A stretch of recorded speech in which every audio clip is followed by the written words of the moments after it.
నమస్తే, మీ పేరు? నా పేరు ఎస్కే కరీము. పెన్షన్ వచ్చిందా మీకు? వచ్చిందయ్యా, వెళ్ళి తెచ్చుకున్నాం అక్కడ మా ఇంటి కాడ, పాత ఇంటి కాడ వెళ్ళి సక్రంగానే తెచ్చుకున్నాం. ఎంత ఇచ్చారు పెన్షన్ మీకు ఈసారి? ఈసారి 2 పింఛన్లు ఇచ్చారు. రాజధానిది పింఛన్ మామూలు ఇచ్చారయ్యా. ఎంత అందింది మొత్తం మీకు ఇప్పుడు? 7,000 పెన్షన్ ఇచ్చారా మొత్తం? ఇచ్చారయ్యా. రైతు కూలీలు 5,000 పెన్షన్ ఇచ్చారు. ఇచ్చారయ్యా సక్రంగానే. ఏంటి, ఎలా అనిపిస్తుంది అసలు?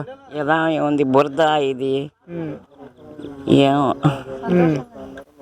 అంటే 3,000 నుంచి ఒకేసారి 4,000 పెంచడం కానీ 2 నెలల పెన్షన్ కలిపి 7,000 ఒకేసారి మీకు ఇచ్చారు కదా చంద్రబాబు నాయుడు గారు.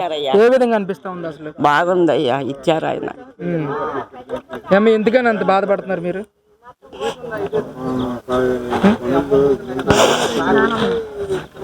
ఇచ్చాడయ్యా, మహానుభావుడు కొడుకు అయి పుట్టి ఇచ్చాడు. ఆయన వస్తారని నమ్మకంతోనే కదా గెలిపించారు. ఎలా ఉందని అసలు మీకు? అంతేనయ్యా, ఇదివరకు నెంబర్గా ఉన్నా నేను, గెలిచాం.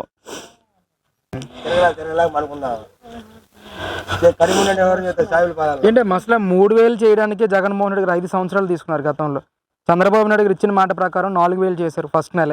అలా ఏంటి అసలు, ఎలా అనిపించింది? మీతో పాటు చాలా మంది కూడా పెన్షన్లు తీసుకోవడానికి వచ్చి ఉంటారు కదా, వాళ్ళ అభిప్రాయాలు అసలు ఏ విధంగా మాట్లాడుకుంటా ఉన్నారు మీరు అందరూ? బాగుందమ్మా, ఈయన వచ్చి నాకు ఇస్తున్నా డబ్బులు అనుకుంటున్నారయ్యా. మన బొట్టులు అయ్యాగయ్యా తినేది. అవును, అంటే మీ అందరికి ఒక పెద్ద కొడుకుతో ఉంటానని చెప్పారు కదా, ఆ విధంగానే ఉంటారంటారు ఈయన? ఎప్పటి నుంచి ఆయన పాలన చూస్తా ఉన్నారు కదా, అసలు ఎలా అనిపించింది? ఎంతో మంది ఆయన తిడతా ఉన్నారు, ఇప్పటి వరకు తిట్టారు.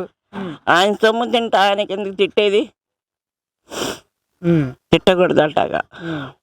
అంటే అమ్మ, ముఖ్యంగా గతంలో వాలంటీర్ల ద్వారా పెన్షన్లను పంపిణీ చేశారు. ఈరోజు సచివాలయ సిబ్బందితోనే మీ ఇంటికి తెచ్చి పెన్షన్లు ఇచ్చారు. ఏమైనా ఇబ్బందులు పడ్డారా మీరు తీసుకోవడం? ఇబ్బంది ఏం పడలేదయ్యా, వెళ్ళి తెచ్చుకున్నాం మా ఇంటి కాడ. అంతా బాగానే ఉందంట? బాగానే ఉందయ్యా. న్యాయం చేస్తారంటారు చంద్రబాబు నాయుడు గారు అందరికి? న్యాయం చేస్తాడు ఆయన. నేను మీకు ఎంత వయసు అమ్మా మీది అసలు? ఇప్పుడు నాకు 60 ఉన్నాయి, దాటిని అయ్యా. 60 దాటిని. అంగన్వాడీలో ఉంటే కూడా తీసేసారు, 50 ఏళ్ళు వచ్చినాయి అని. అట్లాగే బతుకుతున్నాం.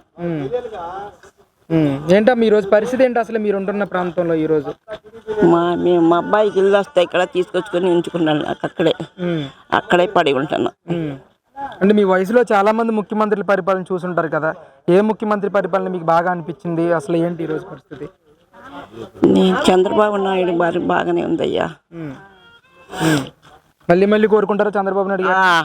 మళ్ళీ మళ్ళీ కోరుకుంటామయ్యా, ఆయన గెలవాలని అనుకున్నాం. ఏంటమ్మా అసలు ఒక్క మొక్కలో ఏం చెప్తారు చంద్రబాబు నాయుడు గారి గురించి మీ వయసు రీత్యా, మీ అనుభవం రీత్యా? ఆయనే గెలవాలని అనుకున్నామయ్యా. సైకిల్ నేను ఎప్పుడైనా ఆయన సొమ్ము తింటా ఆయన సైకిల్కే వేసేదాన్ని అయ్యా.